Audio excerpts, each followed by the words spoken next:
We're now going to move on to the British Isles from the continent of Europe, and from rationalism to empiricism. We've already spoken about John Locke. And somebody who followed Locke in the empiricist tradition, but perhaps didn't follow all of his doctrine, was George Berkeley. It's pronounced Berkeley like the basketball player, not Berkeley, although Berkeley, California is actually named after George Berkeley. And Berkeley, as I might have mentioned earlier, came from Ireland, and he certainly follows in the empiricist tradition. Knowledge is gained through the senses. And in fact, he goes so far as to say that to be is to be perceived.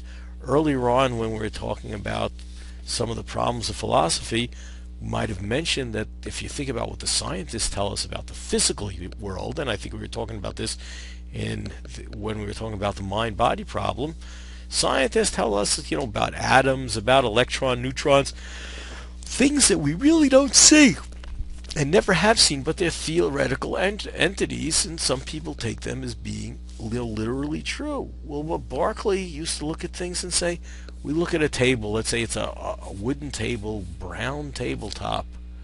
I don't see atoms because there's mostly space where the table is, according to that theory. I don't see little particles, little pieces of wood, but rather what I see is I have a certain set of sensations.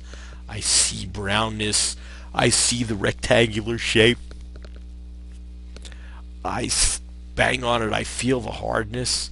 So the way I know things is because I perceive them. That is, to be actually means to be perceived. This is sometimes called a view, or at least the extension, where Berkeley takes it is a view called phenomenalism. That is to be perceived. All there is phenomena, these sensations. And we mentioned when we were talking about the mind-body problem that there's a view, idealism, a monist, that there are only mental things. There are no physical objects. And you might have heard this. Everybody thinks that this is actually is not something that Berkeley said, but everybody attributes to him. If a tree falls in a forest and no one is around to hear it, does it make a sound? Now, while he didn't say this, it kind of follows in people's minds from to be is to be perceived. So if the tree falls and nobody perceives it, nobody hears the sound, did that thing exist? Did that phenomena exist? And you say, well, gee, this view is absolutely ludicrous. Because that means when I go out of the room, the table disappears. When I come back, it reappears. Does not make a lot of sense. But that's Berkeley's view is more sophisticated. That is, what these things are the permanent possibility of perceptions. The reason things don't disappear is that God is always perceiving them. They exist in God's mind.